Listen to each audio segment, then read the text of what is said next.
Christmas, kids.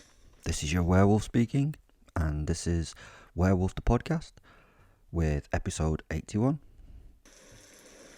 The water falls from the sky like a waterfall.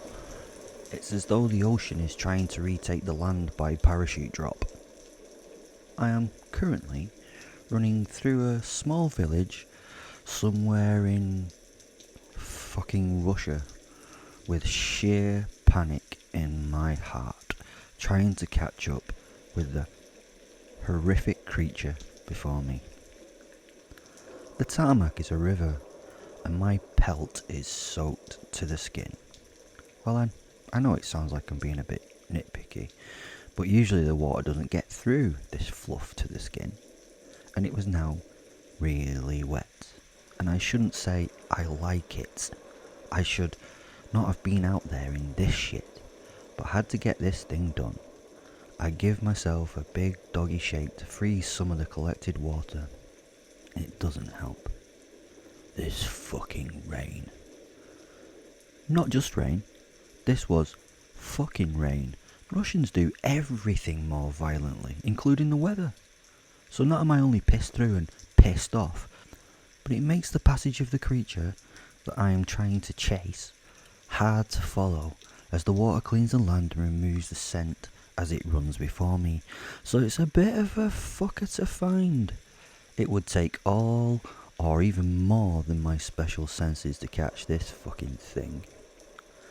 The beast I follow is, let's say, a bit pissed off. Well, the beast I follow is really pissed off. No, not just even really pissed off, but just like the rain, fucking pissed off. It was easy to tell how angry the animal was. I didn't need a destructor. I could tell with the bloody messes left around behind it. That mess there I think was once a human. I think. It is currently strewn on the side of the road. I think it was human. Although with the pulverised remains, it's quite difficult to tell what it once was. It's definitely dead though. The next bloody heap is a bloody human heap for sure. I can tell this because humans are normally the only things that wear Nike trainers, I believe.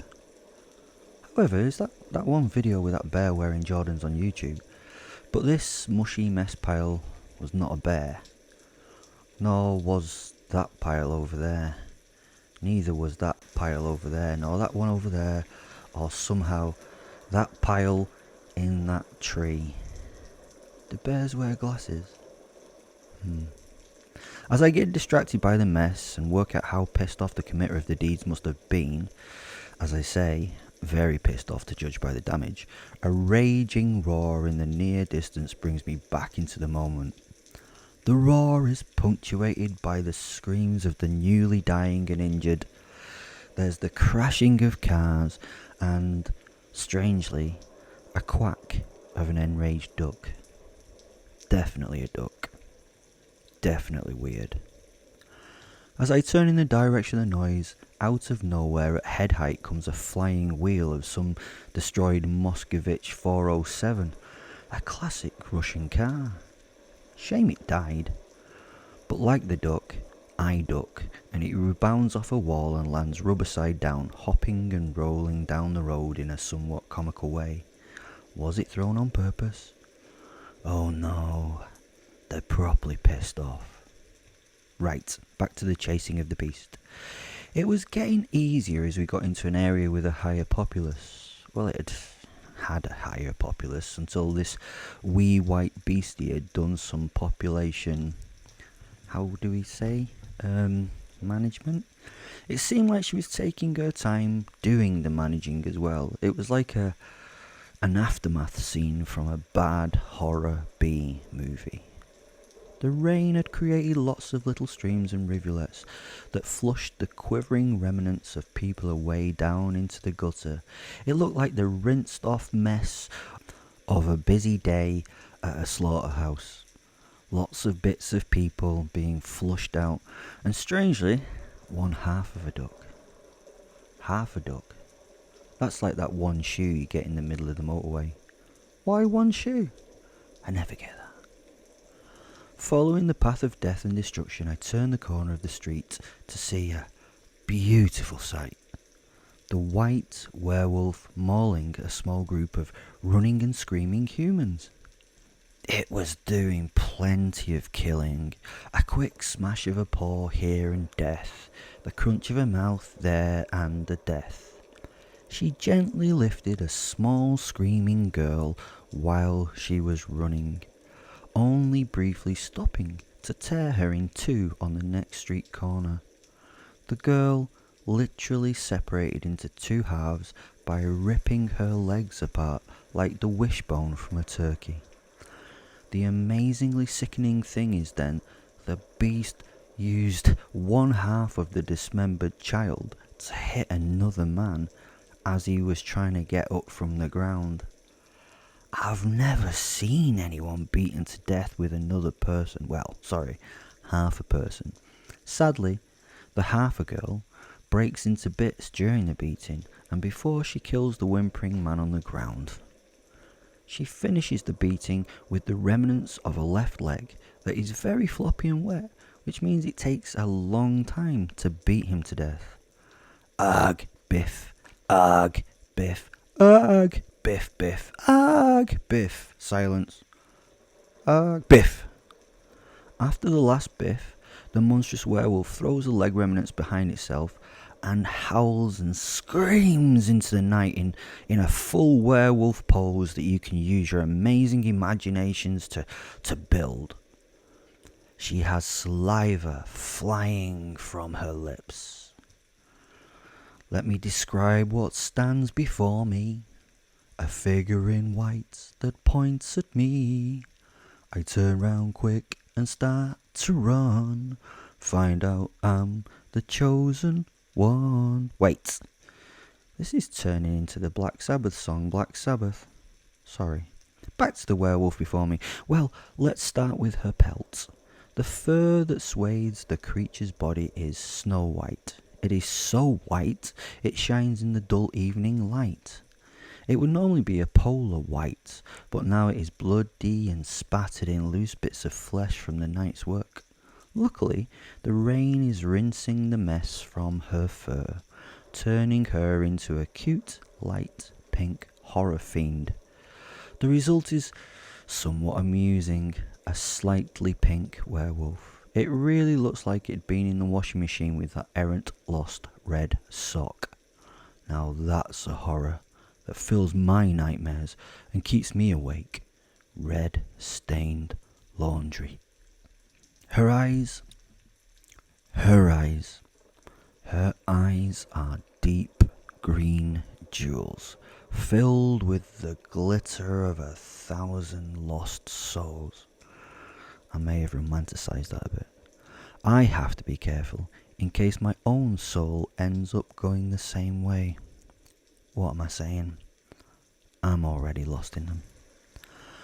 The rest of her is challenging to describe, as only the eyes grab me. Just the eyes. It would be best if you didn't focus on the eyes. Shit. I focused on the eyes. Thunder breaks in the background, and I break my hypnotized stare at the emeralds shining in the skull of the creature before me. I shake my head and we stand across from each other in a moment. In the background of our standoff, the rain beats and the thunder cracks as the sirens of the oncoming emergency services join in with the crying and the groaning of those not quite dead. I am only focused on the monster. I pathetically, in my werewolf form, raise a hand in an attempt to gain attention, like some stupid school kid. How embarrassing. So I transform back into my human form and try and talk. Hey honey, I say pathetically. Look, I'm really sorry. And that's when she threw the bus at me. Well, it wasn't an entire bus, it was just the side of a bus. She span and ripped a panel away from the vehicle and threw it at me like a frisbee. I was not quick enough, and the metal hit me and wrapped around my body, sending me sprawling into the pools of water, mud, blood, and sending a mini tsunami with surfing filth away from my impact. My blood now mingles with the water, and I have to shake my head clear to try and get back to some level of normality. I lift it from the pool and sit still for a while as I run through my thoughts. What the fuck am I going to say? Shaking my head to clear the water, I wipe my face clean of the dirt. Well, I smear it a little more around my face. I am now lying prostrate in the mud, the guts and the blood, looking up at her. Definitely not a position of power.